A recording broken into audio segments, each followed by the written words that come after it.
Hello and welcome to the Columbia Daily Tribune's Courtside View Webcast. This is Tribune sports editor Joe Walljasper along with Tribune basketball beat writer Steve Walentik. Steve, Missouri rolling right along, now 24-2, 11-2, and tied for the lead in the Big 12 since last we spoke. They handled Baylor pretty easily, 15-point win at home, and then completely took care of Oklahoma State by 18 points in the game that was nowhere near that close. So I think maybe the bigger development in the last week has been the re-emergence of Phil Pressey as a scorer. I mean, he's always been a good playmaker, but in the last few games we've seen him hit the three-point shot. To what extent does that change Missouri and how difficult they are to defend when he can actually shoot it and make it? It's huge. I think he's made 6 threes now combined in the last 2 games, and I think he'd gone 5 or 6 games without making any. And it just completely changes the dynamic of this team because teams have to respect that. I think when he's not making that shot, they play off him, and then it gets harder for him to get in the lane. Things don't break down the same way. When he's hitting that shot early, like he was certainly against Oklahoma State and also against Baylor, then all of a sudden you see guys having to follow him out further around the screen instead of sagging underneath it, and it makes it easier for him to get in the paint. When he's in the paint, he's lethal because you have to react to him, and he's so good at finding the open guy, whether it's kicking out to the wing to an open shooter or dumping it off to Ricardo Ratliff, rolling to the basket. And they're just a really potent offense when that's happening.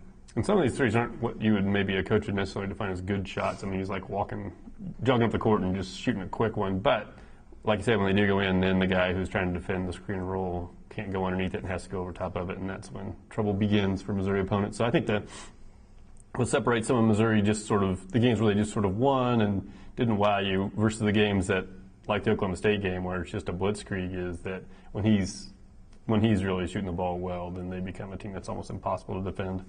So, and you look at it last night against Oklahoma State, that they got off to a slow offensive start, except for Phil Pressey, and he was the guy who made the first couple of shots to kind of let them weather that early storm, keep them in contention, and then everybody just got going and they took off and went on a 30-6 run and completely dominated the game.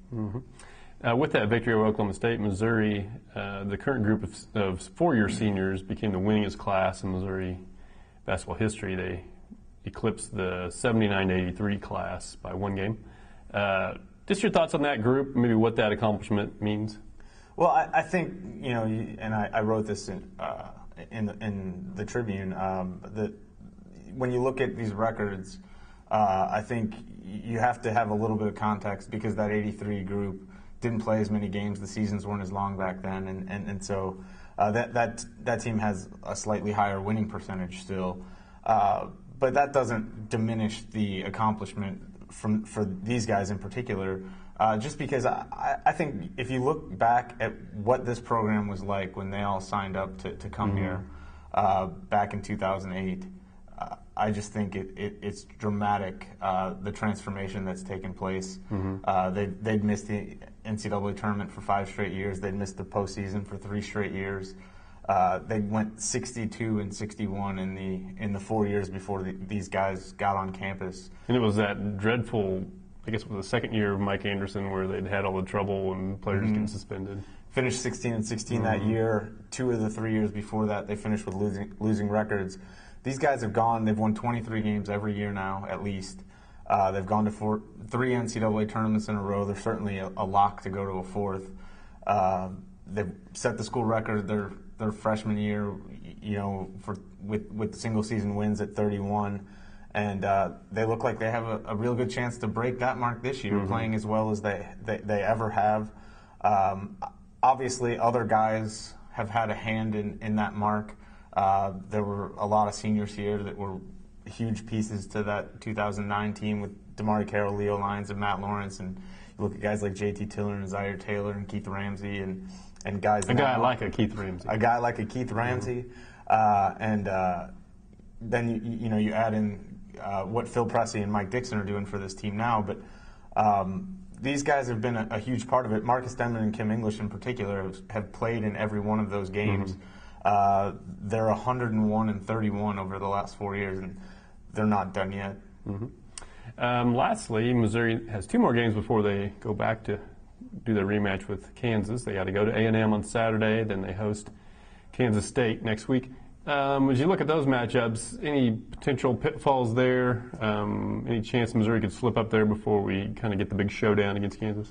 Well, I think if the players were approaching this the way fans and media were, where it feels kind of like a countdown to February 25th, I think it would be more likely. But this team's done a really good job all year of really, as boring as it is for us media types, sticking to the one game at a time mentality. I think they've kept a pretty singular focus on the next opponent, and I assume that that's going to continue. They've shown no signs that that's not, and I think they're a better team than Texas A&M. I'm actually surprised if you would have told me before the year that them going to College Station on February 18th would look like the mismatch that it really does right now. Well, they haven't won there for 10 years. Yeah, they haven't won there since longer than that, even 2001.